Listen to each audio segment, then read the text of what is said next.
ወደቡ የሚዲያ ወሬ ማድመቂያ ብቻ ሆኖ ቀርቷል። የምክር ቤት አባላት የተቀደደ ስምምነት የለም በቅርቡ ይፋ እናደርጋለን። ውጭ ጉዳይ ከምክር ቤት አባላት ጠንካራ ጥያቄዎች የቀረቡላቸው ውጭ ጉዳይ ሚኒስትሩ ዶክተር ጌዲዮን ፓርላማ ቀርበው ስለ ወደቡ ስምምነት ምላሽ ሰጥተዋል።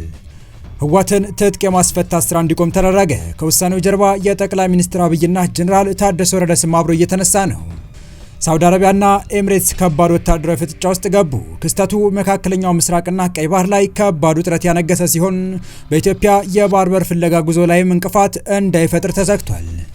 የውጭ ጉዳይ ሚኒስትሩ ጌዲዮን ጢሞቴዎስ ዛሬ በፓርላማ ተገኝተው በወቅታዊ ጉዳይ ላይ ከምክር ቤት አባላት ለተነሱላቸው ጥያቄዎች ምላሽ በሰጡበት ወቅት ስለ ባህር በር ጠንካራ ጥያቄ ቀረበላቸው። ኢትዮጵያ ከሶማሊላንድ ጋር የተፈራረመችው ስምምነት ሳይተገበር ኢትዮጵያም የባህር በር ሳታገኝ በሚዲያ ብቻ እየተወራ እስከ መቼ ነው የምንቀጥለው የሚል ጥያቄ ነው ለውጭ ጉዳይ ሚኒስትሩ የቀረበላቸው። የውጭ ጉዳይ ሚኒስትር ጌዲዮን ጢሞቴዎስም ለጥያቄው ምላሽ ሰጥተዋል። የሚኒስትሩ ምላሽ ምንድነው የሚለውን በጥንቅራችን የምታደምጡት ይሆናል። በሌላ በኩል ደግሞ የብሔራዊ ተሃድሶ ኮሚሽን በትግራይ ክልል የሚያከናውነውን የቀድሞ ተዋጊዎችን ትጥቅ ማስፈታትና የመበተን ስራ ላልተወሰነ ጊዜ ማቋረጡን የተሰማውንና በአፍሪካ ቀንድ ኢትዮጵያ ውስጥ ጨምሮ ጠንካራ እንቅስቃሴ እያደረጉ የሚገኙት የተባበሩት አረብ ኤሚሬትስና ሳውዲ ወደ ጦርነት ለመግባት መፋጠጣቸውንና ሳውዲ ጥቃት መሰንዘሯን የተመለከተውን መረጃ አክለን እናስደምጣችሁ ተገኝተናል። ሰላም ውድ የሉ ዴይሊ ቤተሰቦች እንደምን አላችሁ? ቻናሉን ሰብስክራይብ፣ ላይክ፣ ሼር ያደረጋችሁ እስከ መረጃዎቻችን ፍጻሜ አብራችሁን ቆዩ።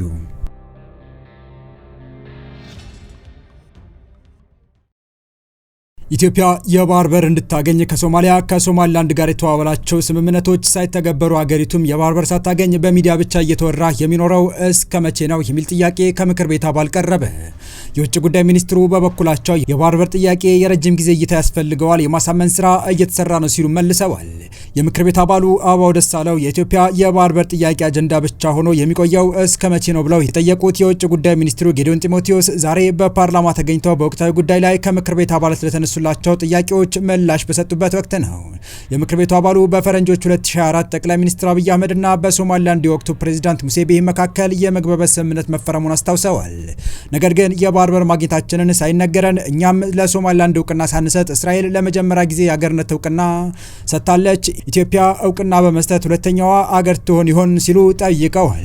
በሁለቱ ሀገራት ስምምነት መሰረት ሶማሊያ በማክረፏ የሶማሊያና የኢትዮጵያ ጠቅላይ ሚኒስትሮች የቱርክ ፕሬዝዳንት በተገኙበት አንካራ ላይ በተደረገው ስምምነት መሰረት ኢትዮጵያ ከሶማሊላንድ ጋር ያሰረችውን ውል እንድትተው በምትኩ ከሶማሊያ የባህር በር እንድትጠቀም የሚያስችላት አማራጭ እንድታገኝ ተነግሮ እንደነበረም የጠቆሙት የምክር ቤት አባሉ አበባው ደሳለው በ4 ወራት ጊዜ ውስጥ ቴክኒካዊ ድርድሮች እንደሚጠናቀቁ ተነግሮ ነበር ብለዋል።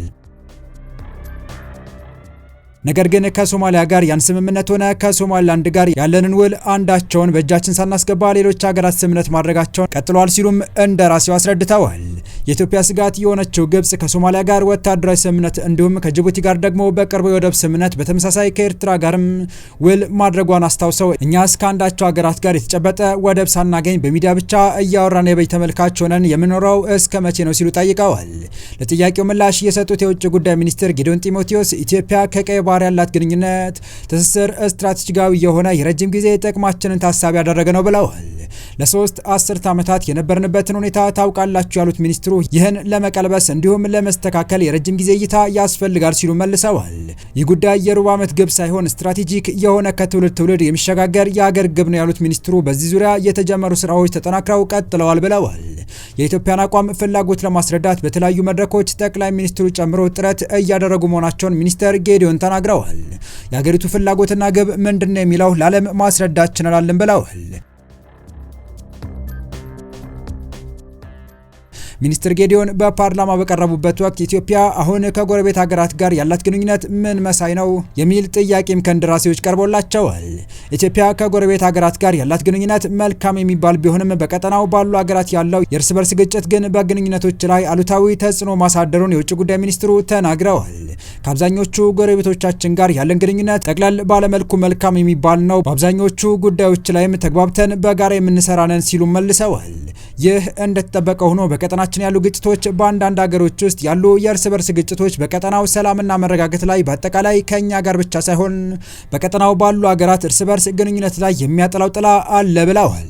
ከግጭቶቹ በተጨማሪ አሉታዊ ተጽዕኖ የሚያሳድረው በቀጠናው ሀያላንና መካከለኛ አገሮች ከጊዜ ወደ ጊዜ ጥቅማቸውን ለማስጠበቅ አይናቸውን የጣሉበት የሚሻኮቱበት መሆኑ ነው ሲሉም ጌዲዮን ጢሞቴዎስ አስረድተዋል። በዚህ ምክንያት ቀጠናው ላይ የሚመጣ ጫናና ተጽዕኖ አለ ብለዋል የውጭ ጉዳይ ሚኒስትሩ ጌዲዮን ጢሞቴዎስ። እነዚህ ጫናዎች ቢኖሩም ግን ኢትዮጵያ ከጎረቤቶቿ ጋር ያላት ግንኙነት ከሚበዙት ጋር ጥሩ የሚባል ነው ሲሉም አስረድተዋል። ይህን ለማጠናከር በኤሌክትሪክ በባቡርና በመንገድ መሰረተ ልማት የተጀመሩ ስራዎች ይቀጥላሉ ብለዋል ጌዲዮን። የውጭ ጉዳይ ሚኒስትሩ ጌዲዮን ጢሞቴዎስ በግንኙነቶች መካከል አልፎ አልፎ የሚያጋጥሙ ችግሮች ቢኖሩም ተቀራርበው በመነጋገርና በመወያየት መልካም የሆነው ግንኙነታችን አጠናክረን እንቀጥላለን ብለዋል። በቀጣይ መረጃ የብሔራዊ ተሃድሶ ኮሚሽን በትግራይ ክልል የሚከናወነውን የቀድሞ ተዋጊዎች ትጥቅ ማስፈታትና የመበተን ዲሞባላይዜሽን ስራ ከመስከረም ወር ጀምሮ ላልተወሰነ ጊዜ እንደተቋረጠ ለኢትዮጵያ ኢንሳይደር ገለጸ። በዚህ ምክንያት በክልሉ የሚገኙ የቀድሞ ተዋጊዎች መረጃ በዲጂታል መንገድ የሚመዘግቡ 67 ባለሙያዎችን የኮንትራት ስራ ውል ከአንድ ሳምንት በኋላ እንደሚያቋርጥም ኮሚሽኑ አስታውቋል። ትጥቃቸው የሚፈቱ ኃይሎች ወደ ማህበረሰቡ በዘላቂነት እንዲቀላቀሉና ሰላማዊ ኑሮ መምራት እንዲችሉ የማድረግ ኃላፊነት የተጣለበት ብሔራዊ ተሃድሶ ኮሚሽን የሚኒስትሮች ምክር ቤት ባወጣው ደንብ የተቋቋመው በህዳር 2015 ዓ.ም ነበር። ኮሚሽኑ የቀድሞ ተዋጊዎችን ትጥቅ ማስፈታት፣ መበተንና ወደ ማህበረሰቡ መልሶ ማዋሃድ ዲዲአር ስራ መጀመሩን በይፋ ያስታወቀው ከ9 ወራት በኋላ እንደነበር ይታወሳል። ኮሚሽኑ በዚህ ወቅት በሰጠው መግለጫ ስራው በ7 ክልሎች ውስጥ የሚገኙ ከ371 ሺህ በላይ የቀድሞ ተዋጊዎችን የሚሸፍን መሆኑን ገልጾ ነበር። በትግራይ ክልል ብቻ ትጥቅ ይፈታሉ ተብለው የሚጠበቁ የቀድሞ ተዋጊዎች ብዛት 274800 እንደሆነ ከኮሚሽኑ የተገኘው መረጃ ያመለክታል። የብሔራዊ ተሃድሶ ኮሚሽን ምክትል ኮሚሽነር የሆኑት አቶ ተስፋለም ደጎ ከትግራይ ክልል በመጀመሪያው ዙር ትጥቅ ፈተው እና ስልጠና ወስደው ወደ ህብረተሰቡ የተቀላቀሉ የቀድሞ ታጣቂዎች ብዛት ከ63300 በላይ እንደሆነ ለኢትዮጵያ ኢንሳይደር ተናግረዋል። እነዚህ የቀድሞ ታጣቂዎች ስልጠና የወሰዱት በመቀለ፣ ደጋ ሐሙዝና አድዋ ከተሞች በሚገኙ ማዕከላት እንደሆነም ገልጸዋል። በመጀመሪያ ዙር የቀድሞ ታጣቂዎችን ዲሞባላይዝ ለማድረግ ከተያዘው እቅድ አንጻር በክልሉ 11000 ገደማ የሚሆኑ ታጣቂዎች ላይ የትጥቅ ማስፈታቱና የመበተኑ ስራ እስካሁንም አለመከናወኑን ምክትል ኮሚሽነሩ አስረድተዋል። ይህ ስራ ማለቅ የነበረበት እስካለፈው መስከረም ወር ድረስ እንደነበረም አቶ ተስፋለም አክለዋል። የፖለቲካ ትኩሳት በዚህም በዛ መኖሩን ሂደቱን ማስቀጠል እንዳይቻል ፈታኝ ሁኔታ መፍጠሩን ምክትል ኮሚሽነሩ ገልጸዋል። ዲሞባላይዝ ለማድረግ አመራሮችም ታጣቂዎችም ፍቃደኛ ሆነው መምጣት ይጠበቅባቸዋል ሲሉ ሂደቱን ለምን እንዳቋረጡ አብራርተዋል። በትግራይ ክልል የቀድሞ ተዋጊዎችን እንደ አዲስ ሞባላይዝ የማድረግ ምልክቶች አሉ ያሉት አቶ ተስፋለም ሂደቱ የተቋረጠበት አንዱ ምክንያት እሱን በማጣራትና በግልጽ አድርጎ በድጋሚ ወደ ስራ ለመመለስ በማሰብ እንደሆነ ለኢትዮጵያ ኢንሳይደር ተናግረዋል። የክልሉ ጊዜያዊ አስተዳደር ቴክኒካዊ ጉዳዮችን ቶሎ መፍታት ባለመቻሉ ሂደቱ ከመስከረም ወር ጀምሮ መቋረጡንም አክለዋል። የቀድሞ ታጣቂዎችን ትጥቅ የማስፈታትና የመበተን ሂደት በተመሳሳይ ምክንያት በትግራይ ክልል ሲቋረጥ ያሁኑ የመጀመሪያ አይደለም። ብሔራዊ የተሃድሶ ኮሚሽን ባለፈው ዓመት የካቲት ወር ባወጣው መግለጫ በክልሉ የነበረው ሂደት በአንዳንድ ቴክኒካዊና ፖለቲካዊ ምክንያቶች ተቋርጦ መቆየቱን ገልጾ ነበር። ኮሚሽኑ ከየካቲት 2017 ዓ.ም በኋላ ባሉት 4 ወራት ውስጥ ትጥቅ በማስፈታት ወደ ማህበረሰቡ ለመቀላቀል አቅዶ የነበረው የቀድሞ ተዋጊዎች ብዛት 67000 ነበር። መስሪያ ቤቱ የ2018 በጀት ዓመት 3 ወራት አፈጻጸሙን በገመገመበት ወቅት ባሰራጨው መረጃ በሩብ ዓመቱ በትግራይና በአማራ ክልሎች ከ20 በላይ የቀድሞ ታጣቂዎች በዲዲአር ፕሮግራም ተሳትፈው ወደ ማህበረሰቡ እንዲቀላቀሉ መደረጋቸውን አስታውቆ ነበር።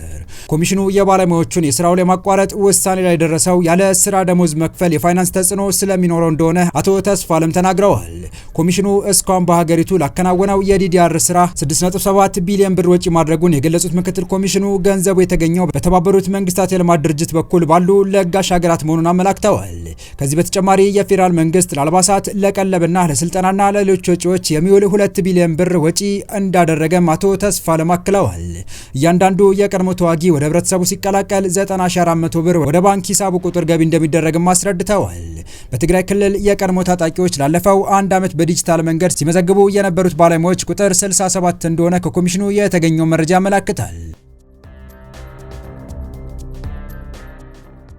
በዚሁ ወደ መጨረሻው አጭር መረጃችን ተሻገርን። ሳውዲ አረቢያ በየመን የወደብ ከተማዋ ሙካላ ላይ የቦምብ ጥቃት ፈጸመች። ሳውዲ አረቢያ ጥቃቱ በየመን ውስጥ ኃይሉን እያጠናከረ መጥቷል ላለችው ተገንጣይ ቡድን ይደርስ የነበረ የጦር መሳሪያ ጭነት ላይ ማነጣጠሩን አስታውቃለች። ሳውዲ ለተገንጣይ ቡድን ድጋፍ ታደርጋለች ያለቻት የተባበሩት አረብ ኤምሬቶችን እጅግ አደገኛ ከሆነው ተግባርሽ ተቆጠቢ ብላለች። ጥቃቱን ተከትሎም በሳውዲ አረቢያና በተባበሩት አረብ ኤምሬቶች በሚደገፉ የደቡብ ሽግግር መንግስት የሚባለው ተገንጣይ ቡድን መካከል አዲስ ውጥረት ማስከተሉን አሶሺየትድ ፕሬስ ዘግቧል። የሳውዲ መንግስት ቴሌቪዥን እንደዘገበው ከተባበሩት አረብ ኤሚሬቶች ፋጃይራ ወደብ የተነሳች የጦር መሳሪያ የጫነች መርከብ ሙካላ መድረሷ ከታወቀ በኋላ ጥቃቱ መፈጸሙን አረጋግጧል። መርከቧ የጦር ተሽከርካሪዎችን ጨምሮ ለአካል ጉዳተኞች መከታተያ፣ የሕክምና ቁሳቁስ እንዲሁም በርካታ የጦር መሳሪያ በማራገፍ ላይ እንደነበረችም በዘገባው ተመላክቷል። በተጨማሪም 10 ዓመታት ለተሻገረ ጊዜ የመን ውስጥ በኢራን የሚደገፉ የሁቲ አማጽያንን ተባብረው ሲዋጉ በነበሩት በሳውዲ አረቢያ በሚደገፈው የየመን መንግስትና በደቡብ የሽግግር ምክር ቤት መካከል የነበረውን ትብብር ይጎዳል የተባለው። ሁለቱ ሀገራት በበርካታ ጉዳዮች ላይ ተቀራርበው ቢሰሩም በቀጠናው ፖለቲካዊና ኢኮኖሚያዊ ጉዳዮች ላይ ሁነኛ ተፎካካሪዎች መሆናቸውን ዶችቬሌ ዘግቧል። የተወደዳችሁ የቻናላችን ቤተሰቦች ለአሁኑ ለእናንተ ይመጥናሉ ብታደምጧቸው ታተርፉባቸዋላችሁ ብለን የመረጥንላችሁ ዕለታዊ መረጃዎቻችን እስካሁን ያደመጣችኋቸው ነበሩ። በተመሳሳይ ሀገራዊና ቀጠናዊ ጉዳዮች እንዲሁም ዓለም አቀፋዊ የጂኦፖለቲካ ወታደራዊና አነጋጋሪ ክስተቶችን ለበለት ተከታትለን በትኩስ ይዘን እንደምንቀርብ እያሳወቅን የቻናሉ ቤተሰብ ካልናችሁ ሰብስክራይብ፣ ቪዲዮን ላይክ እና ሼር በማድረግ ተደራሽነታችን ታሰፉ ዘንድ አክብሮታዊ ግብዣችን ነው። አበቃን። ሰናይ ጊዜን ተመኘን።